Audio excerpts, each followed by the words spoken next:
자, 520페이지 펴주시고 모의고사 1회에 부가가치세 문제 4번 할 차례입니다. 건물 등 감가상각자산 취득명세서 작성자의 부가가치세 신고서 작성이죠. 자, 비타민 에어가 지금 우리 회사이고요. 유정기계로부터 조립기계 매입한 세금계산서가 있고, 다음 페이지 보니까 화물차를 매입한 세금계산서가 있고요.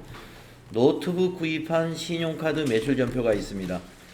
자, 이러한 문제는 자료 설명과 평가 문제를 빨리 읽어서 우리의 과제를 이해해야 되는데, 자료 1번은 유정기계로부터 공장에서 사용할 제품 조립용 기계를 구입하고 수취한 전자세금계산서입니다.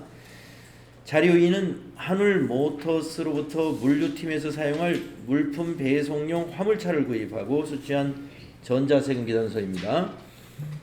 그 다음에 자료 3은 쿠팡으로부터 대표이사가 개인적으로 사용할 노트북을 구입하고 수취한 신용카드 매출전표입니다.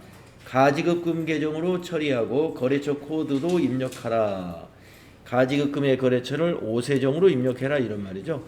일단은 요거는 우리가 이제 매입세 공제를 받을 수 없는 건이죠. 자, 평가 문제 보겠습니다. 자료 1번부터 자료 3에 대한 거래자료를 매입 매출전표 및 일반전표에 입력하시오. 전자세금계산서 관련 거래는 전자입력으로 처리하세요 라고 했고요. 다음에 건물 등 감가상각자산 취득명세서 작성하고 제2기 부가가치세 확정신고서를 반영하시오. 자, 그러면은 지금 매입 매출 전표 및 일반 전표에 입력하시오 그랬는데, 여기서 일반 전표에 입력할 사항이 뭐냐 하면은, 일단 세금 계산서 건은 전부 다 매입 매출 전표에 입력을 해야 됩니다. 근데 일반 전표에 입력할 건이 그거 보니까 자료 3에 노트북 구입한 것이 신용카드로 매입한 거예요. 신용카드로 매입했는데 여기 있는 매입세액이 공제 불가능하다는 건 아니겠습니까? 대표이사의 가지급금이기 때문에. 그러니까 신용카드로 매입했을 때 매입세액 공제 못 받는 부분은 일반전표 입력사항이에요. 그래서 이거는 일반전표로 가야 된다. 그리고 또한 이것은 회사의 자산이 아니기 때문에 여기 평가 문제 2번에 있는 건물 등 감가상각 취득 명세서에도 이거는 반영이 안 되는 것이죠. 회사 자산이 아니고 대표이사가 개인적으로 사용할 노트북, 집에 가서 쓸 노트북이다, 이런 얘기입니다. 자, 그러면 자료 1번부터 우리 매입 매출 전표 입력하는 그대로 입력해 주시면 돼요.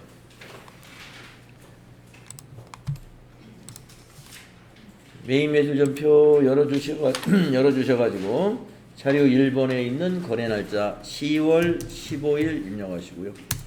유형은 51번 과세 매입, 매입세 공제 가능한 세금 계산서죠. 분명엔 조립기계,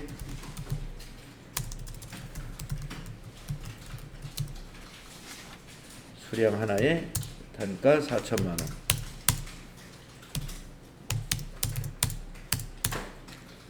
거래처는 유정기계. 전자세금계산서를 발급받았으므로 1번. 분계는 밑에 보니까 외상으로 구입했습니다. 조립기계는 우리 회사의 제품이 아니고 유형자산이기 때문에 혼합으로 분계해야 됩니다. 두 번째 줄에 있는 원재료의 계정 코드를 기계장치로 바꿔야 되겠죠. 206번으로 코드 바꿔주시고, 내려와서 대변은 미지급금으로 입력하십니다. 금액은 4,400만원입니다. 탭킷. 네. 그래서 아래 분계를 원재료를 기계장치로 바꿔주시고, 그리고 대변을 미지급금 4,400만원 이렇게 입력하시면 되는 것입니다. 다음 문제는 화물차 구입건입니다. 자, 날짜는 거래명세서 세금계산서의 작성일자인 11월 7일로 입력하시고, 11월 7일 매입세 공제가 가능한 세금계산서 매입은 51번 유형입니다. 분명의 화물차 수량 하나 단가 2천만원 거래처는 한울 모터스 전자세금계산서니까 1번 해주시고요. 밑에 역시 외상으로 구입했군요. 혼합분계 하셔야 되고요. 이것 또한 원재료의 코드를 차량 운반구로 고쳐야 됩니다. 차량 운반구 208번이죠. 내려와서 대변은 미지급금이 됩니다. 253번. 금액은 2,200만원이 되겠습니다. 거래처는 한울모터스죠. 그리고 자료 3번은 일반 전표에다가 입력을 해야 됩니다. 거래 날짜는 신용카드에 있습니다. 거래 일시가 12월 13일이죠. 12월 13일. 차변, 3번 차변. 가지급금으로 자산 잡습니다. 가지급금의 거래처 코드 반드시 넣어야 되죠. 대표이사의 이름으로 입력을 하는데요. 오세정입니다. 오세 엔터. 차변의 금액은 합계 금액인 115만 5천원. 자, 대변은 카드로 구매를 했기 때문에 회사 카드로 구매를 한 거죠. 그래서 미지급금 되겠습니다. 253번. 미지급금의 거래처는 삼성카드사로 해야죠. 99600 삼성카드 해주시고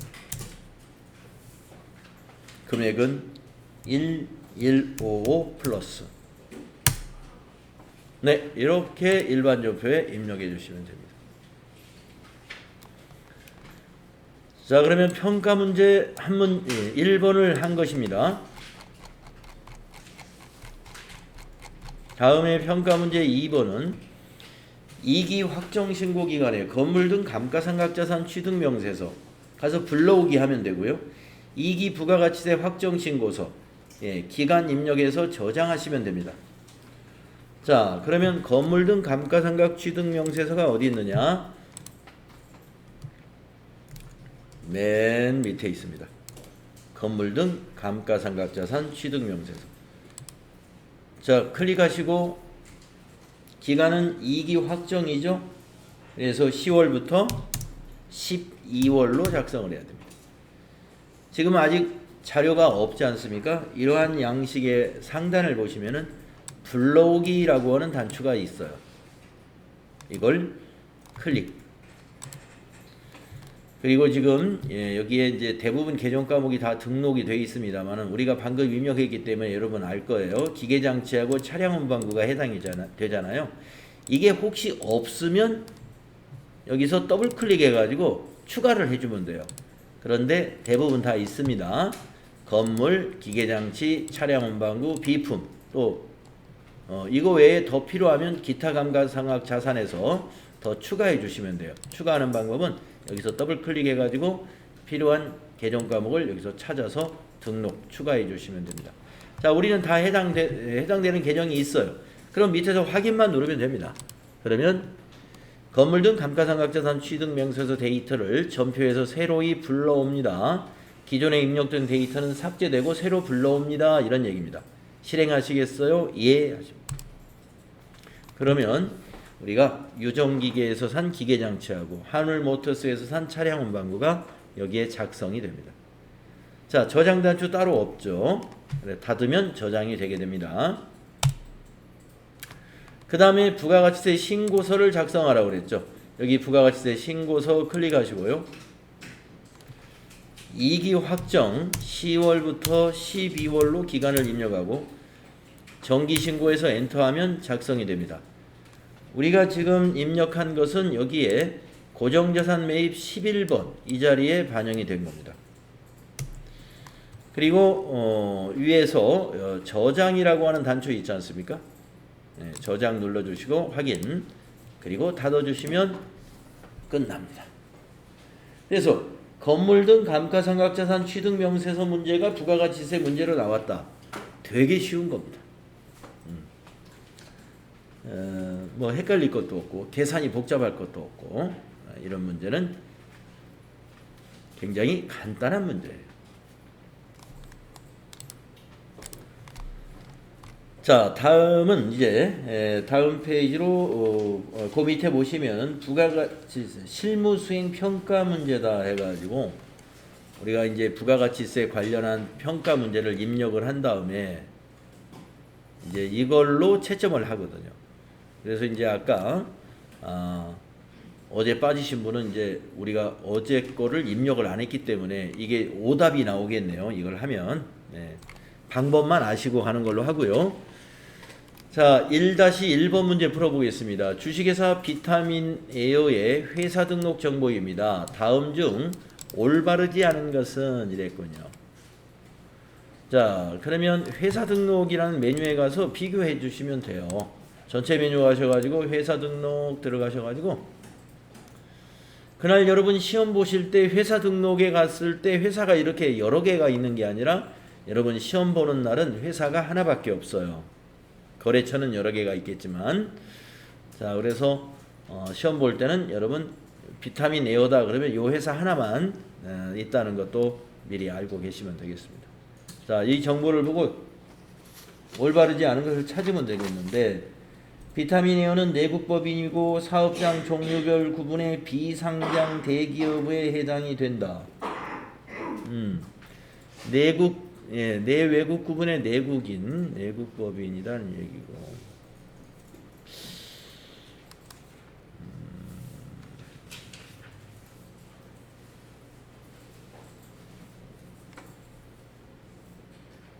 자, 2번을 먼저 보겠습니다. 국세 환급금 사유 발생 시 국민은행으로 입금이 된다. 네, 밑에 국민은행 입금된 거. 3번 보겠습니다. 비타민 에어의 지방세 납부 법정동은 강남구청이다. 네, 강남구청 맞네요. 그 다음에 4번 보겠습니다. 전자세금기단서 관리를 위한 담당자 이메일은 비타민 에어 빌36524.com이다.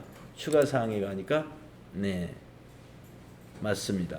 그러면 1번이 틀렸다는 거죠. 보니까 사업장 종류별 구분은 비상장 대기업에 해당이 된다. 이거 뭘로 구분하냐면 이 사업자 등록번호로 이걸 확인을 해야 되는데 사업자 등록번호 추가사항에 나와 있어요? 아, 중소기업이군요. 네. 네, 사업자 등록번호 보지 않고 추가사항에 보니까 나와 있네요. 법인 구분은 내국법인이고 중소기업이네요. 중소기업. 그래서 대기업이 아니다. 추가사항 보고 판단하시면 되겠습니다. 그래서 이 사업자 번호의 이 가운데도 그런 구분을 할 수가 있습니다. 가운데 번호를 가지고 그걸 보지 말고 추가사항 보시면 되겠네요. 자, 그래서 1번이 틀렸다. 다음에 2번을 보겠습니다. 제2기 확정신고기간에 건물 등 감가상각자산 취득명세서에서 조회되는 감가상각자산별 공급가액으로 올바르지 않은 것은 방금 입력한 것인가요? 건물 등 감가상각자산 취득명세서 조회해가지고 감가상각자산별 공급가액 방금 우리가 저장했던 것입니다. 그래서 감가상각자산 취득명세서 10월부터 12월로 조회하셔가지고 저장된 거를 예하고 불러내십니다. 건물 구축물 200만원 없죠? 네, 기계장치 4천만원 있고요. 차량 운반구 2천만원 있습니다. 기타 감가상각자산은 제로. 네, 그래서 건물 등 구축물은 없기 때문에 옳지 않은 것은 1번이 되겠습니다. 여기 1, 2, 3, 4 이거 보시고 공급가액으로 판단해 주시면 돼요. 그래서 답은 1번이 틀렸다. 자, 다음 문제 보겠습니다. 5월 20일자 전자세금계산서 승인번호 입력하세요. 이건 여러분들 어디서 하는지 이제 아시죠? 예, 전자세금계산서 발행 및 내역관리에 가셔가지고 5월 20일 입력합니다. 5월 20일부터 5월 20일 엔터. 자, 위에서 체크하시고 밑에 왼쪽에 이거 체크하시고 아카데미 전자세금계산서에 가서 로그인을 하신 다음에 전송 성공 체크하고 매출 조회를 누르면 네, 클린 기업에 발행한 것이 나오는데 승인번호 많이 우리 찾아봤습니다. 여기에 이 숫자를 입력해 주시면 되는 거죠. 다음은 1-4번 6월 22일자 수정세금계산서의 수정사유를 코드로 입력하시오.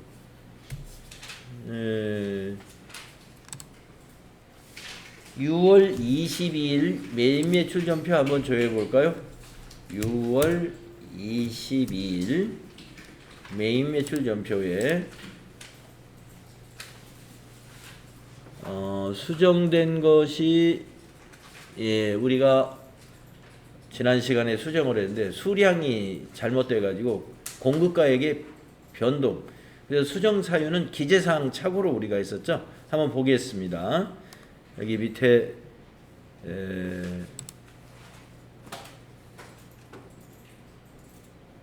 수정 세금 계산서 한번 클릭해 볼까요? 여기 체크하시고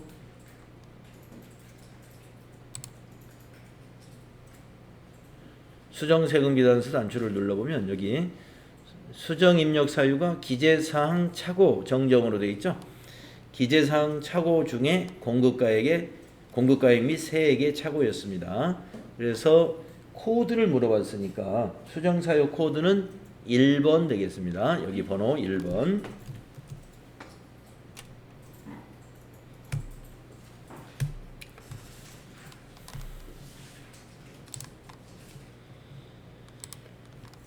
자, 그 다음에 1-5번 문제 보면은요, 제2기 예정신고기간에 수출실적 명세서 10번 수출한 재와 원화 금액은 얼마이냐.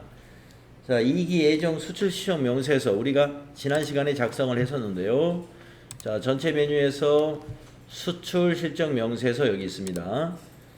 자, 2기 예정이니까 7월부터 9월로 조회를 해보시면은 우리가 지난 시간에 이거 작성했었죠. 10번에 수출한 재화의 원화금액, 10번에 수출한 재화 여기 있고요. 원화금액은 이쪽에 있습니다. 그래서 1815만원 원화금액 입력해 주시면 되겠습니다.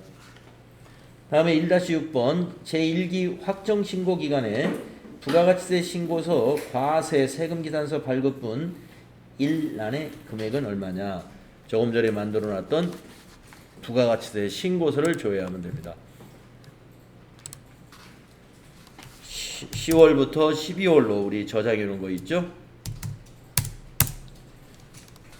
불러오시겠습니까? 예 해서 불러오면 됩니다.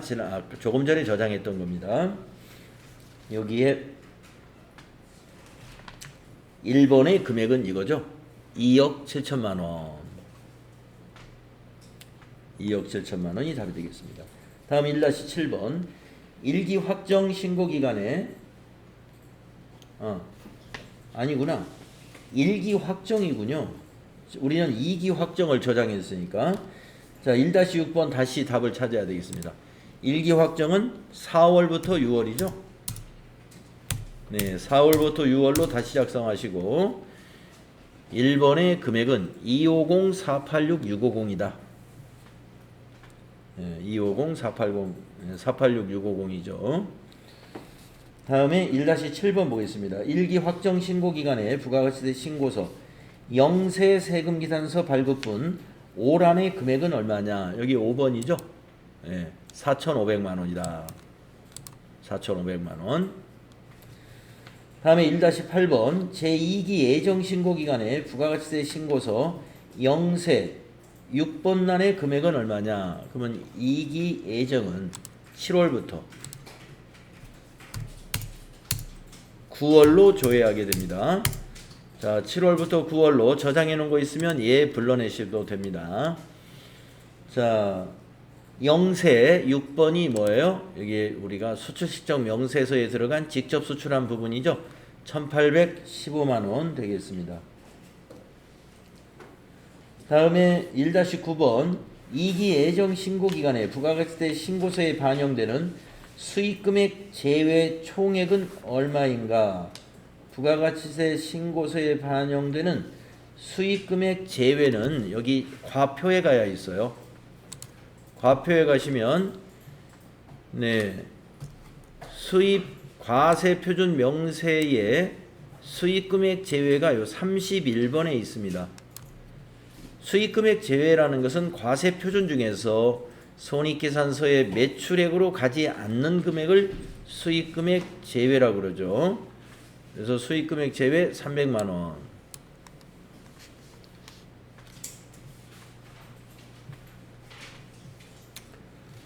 다음은 1-10번 문제. 제2기 확정신고기간에 부가가치세 신고서 세금계산서 수취분 고정자산 매입 11번 난의 금액은 얼마냐. 2기 확정이니까 이번에는 기간을 10월부터 12월로 조회를 하는 거죠. 불러와서 답변하시면 됩니다. 자, 11번 난입니다. 11번 고정자산 매입 난의 금액은 6천만 원이다. 우리 방금 입력했던 기계장치하고 차량 운반구 그 두 건이 되겠습니다. 6천만 원 답안에 입력해 주시면 된다. 그래서 22점이 여기서 평가가 됐고요. 다음에 결산 문제로 넘어가 보겠습니다.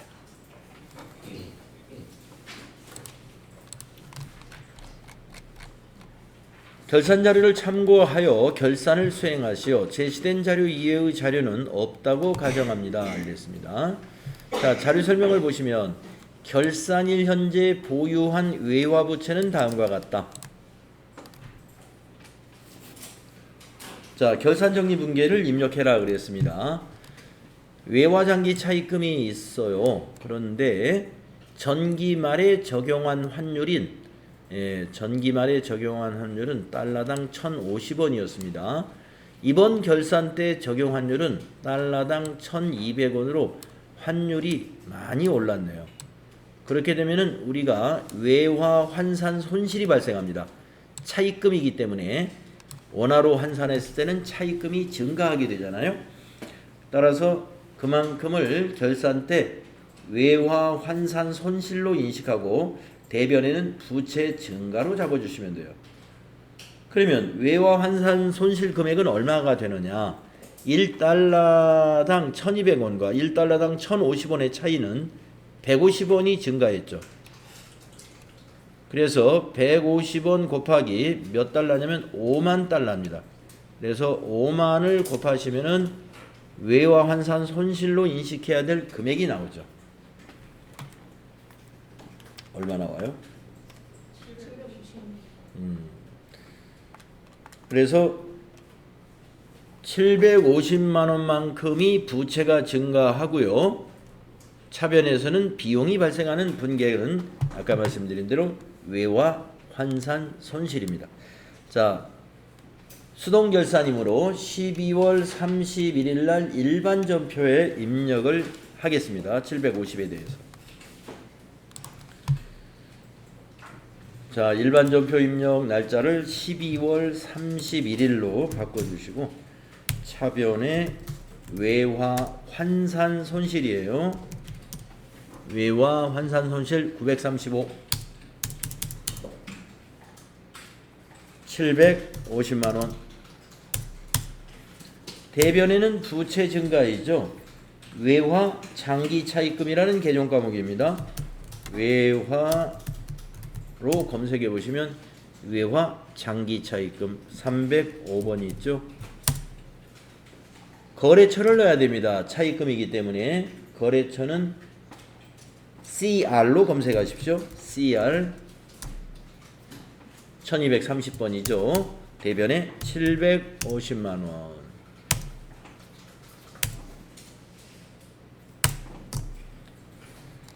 자, 이렇게 해서 비용 발생, 부채 증가, 외화 환산 손실. 만약에 환율이 떨어졌다면 외화 환산 이익이 대변에 가겠습니다. 다음은 2번 결산자료 입력에 의한 자동 결산 문제. 원재료, 제공품, 제품, 기말 재고 자산을 보여주고 있고요. 기말 제공품에는 외주 가공업체가 보관 중인 당사 소유의 제공품 400만 원이 포함되어 있지 않다 그랬습니다. 자, 외주 가공업체가 보관 중인 것이면은 이것도 우리 회사의 재고 자산에 포함해야 돼요. 따라서 제공품 평가액인 이 2,300만 원에다가 400만 원을 포함해서 입력을 해줘야 됩니다. 그래서 2,710만 원으로 입력을 해야 한다. 제공품, 그거 체크해 놓으시고 평가 문제 보겠습니다. 결산을 완료하고 이익잉여금 처분계산서에서 손익대체분계를 하시오. 단 이익잉여금 처분 내역은 없는 것으로 하고 미처분 2월 이익잉여금 전액을 2월 이익잉여금으로 2월 하기로 한다. 네, 처분 확정일은 2023년 2월 28일로 입력해줘라. 네, 처분 내역 없으니까 요거 입력하고 전표 추가만 누르면 됩니다. 자, 그러면 먼저 결산을 완료하라는 것은 결산자료 입력에 가서 이 제공품, 제품, 원재료를 입력한 다음에 전표 추가 눌러라 하는 얘기입니다. 자, 그래서 전체 메뉴에 결산자료 입력 여기에 있습니다. 이쪽에 있죠? 클릭하셔가지고 들어가요. 결산일자는 1월부터 12월로 입력하시고요. 제공품 세 가지인데 먼저 기말 상품 재고액 거기 지나서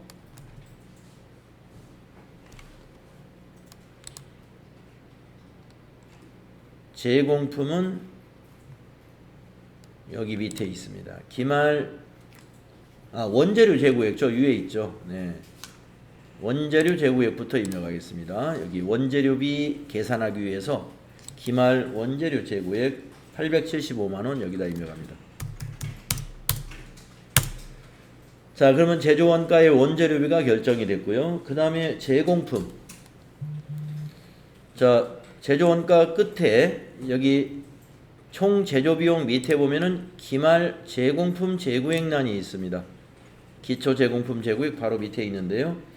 거기에 400만 원을 더해서 2,710만 원을 입력합니다. 2,710만 원. 그리고 기말 제품 재고액은 바로 밑에 있습니다. 여기 기말 제품 재고액 37500 플러스 이렇게 입력해서 제품 제조원가를 맞췄고요. 더 이상 자료가 없으니까 이대로 전표 추가 눌러주시면 됩니다. 상단에 있는 전표 추가 확인해 주시면 일반 전표로 결산자료 입력 내용이 넘어갔습니다. 그 다음에 이익잉여금 처분계산서에 지시가 있었습니다. 그래서 여기 이익잉여금 처분계산서 바로 이 메뉴를 실행합니다. 저장된 데이터 있으면 불러오셔도 됩니다. 불러오시겠습니까? 예 하시고요. 여기서 지금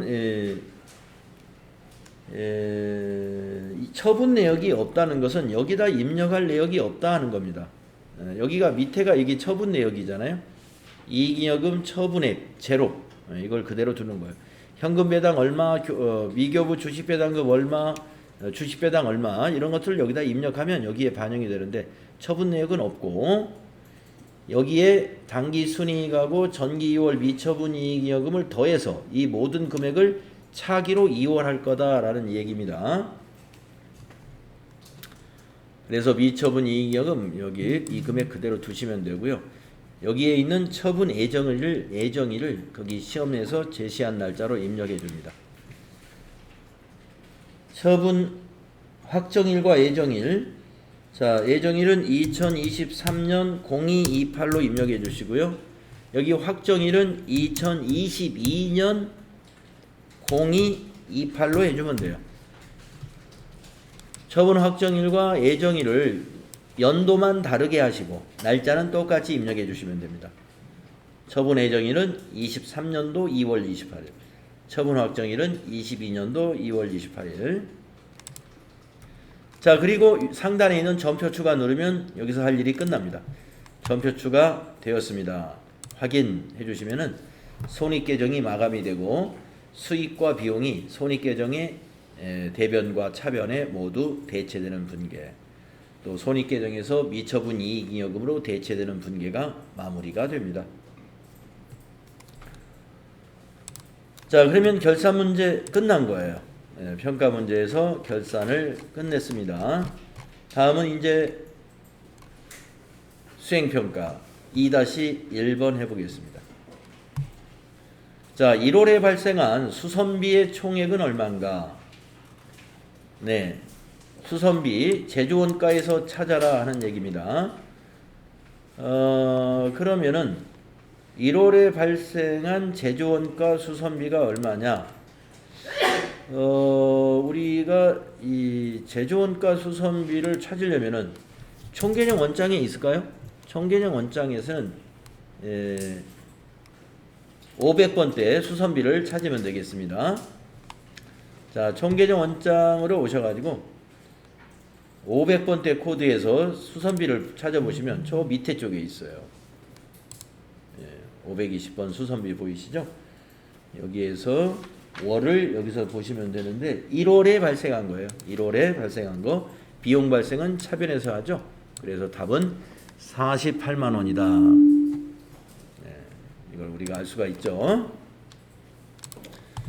다음에 2-2번 2월 중 약속어음을 배서 양도한 금액은 얼마냐? 약속어음 배서 양도한 금액을 찾으려면은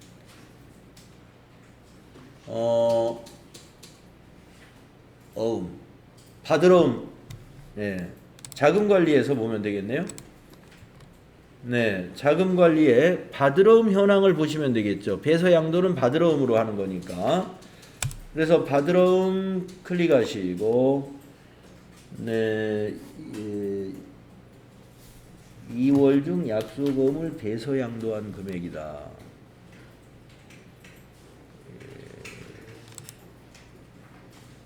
월별, 만기일별로 하면 안 되겠고, 어음조회, 어음조회로 해보십시오. 받으러움 현황에 어음조회 탭에 가셔가지고 조회 구분해 보니까 배서양도 3번 선택하시고요. 네, 거래일, 배서양도 거래일로 여기다가 2월을 입력해 주시면 되겠습니다. 2022년 02월 1일부터 2022년 02월 엔터 하면 마지막 날이 입력이 됩니다. 거래처에서는 그냥 엔터. 어음 조회에 가서 조회 구분을 배서 양도로 하고 거래 일자를 2월 1일부터 2월 28일로 우리가 입력해서 거래처 전체를 조회해 보시면 여기 하나 있습니다. 네, 그래서 2월 중 약속어음 배서 양도한 금액, 네, 2,200만 원이죠. 2,200만 원을 답안에 기록하시면 됩니다. 다음에 2-3번 영수증 수취 명세서에 반영되는 12번 명세서 제출 대상 금액은 얼마인가? 네, 영수증 수취 명세서 조회하면 되겠습니다. 영수증 수취 명세서는 여기에 있죠. 결산 재무제표에. 그래서 1번에 가야 돼요. 영수증 수취 명세서 1번 탭을 눌러서 제출 대상이 여기 12번에 있죠. 명세서 제출 대상 15만 원이 되겠습니다. 다음에 2-4번 4월 말 국민은행 보통예금 잔액은 얼마냐? 예적금 현황에 가서 보면 되겠습니다. 자, 예적금 현황 자금관리에 있죠. 예적금 현황 가셔가지고 잔액을 보는 거니까 잔액에서 4월 말일을 입력해요. 4하고 1에서는 그냥 엔터 치면 말일이 입력됩니다. 국민은행 보통예금 계좌, 국민은행 보통예금 여기 있죠. 잔액은 394-958-961을 기록하면 되겠습니다. 다음에 2-5번 4월에 발생한 매도가능증권 처분 손실 금액은 얼마인가? 4월에 전표를 조회하면 되겠습니다. 자, 일반 전표 입력하셔가지고 4월부터 그냥 뒤에 날짜는 그냥 엔터 치십시오. 아이고 너무 많구나. 그러면 매도가능증권 평가 손실이라고 하는 원장을 총계정 원장 가서 볼까요? 총계정 원장 가가지고 매도가능증권 평가 손실은 영업의 비용이니까 저 밑에 있을 거예요. 매도가능증권 처분손이군요. 처분손 여기 있네요. 총계정 원장에서 영업의 비용이기 때문에 저 끝에 쪽 900번대 처분손 선택하시고 4월에 발생한 매도가능증권 처분 손실을 물어봤죠. 여기 4월에 200만원 발생했습니다. 총계정 원장에서 보는 게 더 쉬울 것 같습니다. 다음에 2-6번이요. 당기에 발생한 영업의 비용 총액은 얼마냐? 당기에 발생한 것은 손익계산서의 영업의 비용을 보면 되겠습니다. 그래서 손익계산서 실행하신 다음에 12월을 조회하시고 영업의 비용은 밑에 있죠. 23532-000으로 집계됐네요. 다음에 2-7번 당기에 발생한 영업의 수익 바로 그 위에 있습니다. 영업의 수익 292만원 2,920000이 되겠습니다. 다음에 2-8번 문제 당기에 발생한 가지급금의 총액은 얼마냐? 가지급금이 뭐예요? 자산이죠. 그래서 가지급금을 아까 총계정 원장 열어놨으면 여기서 보시면 돼요. 가지급금. 가지급금 여기 134번에 있죠. 당기에 발생한 것이다. 가지급금의 발생은 차변에서 발생하죠. 175만 5천원 차변 합계가 당기에 발생한 가지급금입니다. 175만 5천원. 그 다음에 12월 말 미수금의 잔액은 얼마냐? 그러면 여기 지금 총계정 원장 열어놨으니까 미수금 여기 120번에서 보면 되죠. 잔액은 여기 12월에 여기 잔액란에 있는 3360000이 답이 되겠습니다. 그 다음에 12월 말 미지급금의 잔액은 얼마냐? 지금 총계정 원장 열어놨으니까 미지급금 부채 쪽에서 미지급금 여기 253번 찾을 수 있죠. 그래서 12월 말 잔액 여기에 있습니다. 9472900. 그 다음에 12월 말 선급금 잔액은 얼마냐? 여기 지금 총계정 원장에서 선급금 자산이죠. 자산의 131번이 선급금이네요. 1020만원. 이렇게 찾아보시면 되고. 선수금의 잔액은 얼마냐? 선수금 부채죠. 내려가서 부채 쪽에서 선수금 찾아보면 돼요. 259번이네요. 이 금액 16248-790. 물론 재무상태표에 가서 자산부채 자본의 잔액을 다 볼 수 있습니다만은 그냥 총계정 원장 열려 있으니까 여기서 봐도 됩니다.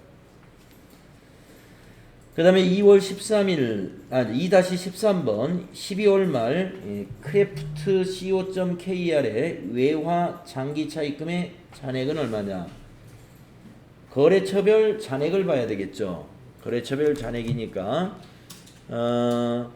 거래처 원장을 갑니다. 거래처 원장 가셔가지고 1월 1일부터 해도 되고요. 시작하는 날짜는 관계없습니다만은 끝나는 날짜는 12월 31일 날짜를 뒷 날짜로 하셔야 되고 외화장기 차입금 계정 과목에서 검색하시면 됩니다. 외화장기 차입금 305 거래처는 엔터. 외화장기 차입금 거래처 하나밖에 없습니다. 잔액난 여기 6천만 원 보이네요. 6천만 원이다. 2-14번 12월 말 당기 완성 제조원가는 얼마인가? 제조원가 명세서 갑니다. 자, 결산 재무제표에 보면 제조원가 명세서라고 있습니다. 여기에서 12월로 조회하십니다. 당기 완성품 제조원가. 예. 당기 완성품 제조원가는 당기 제품 제조원가가 당기에 완성한 제품의 제조원가입니다. 그래서 728-364-099입니다. 당기 완성품 제조원가. 그래서 총 제조원가에서 기초 제공품 재고액을 더한 다음에 기말 제공품 재고액을 빼면 그것이 당기 제품 제조원가이고요. 이 맨 밑에 있는 당기 제품 제조원가가 손익계산서에 매출원가를 계산하는 데 들어가죠.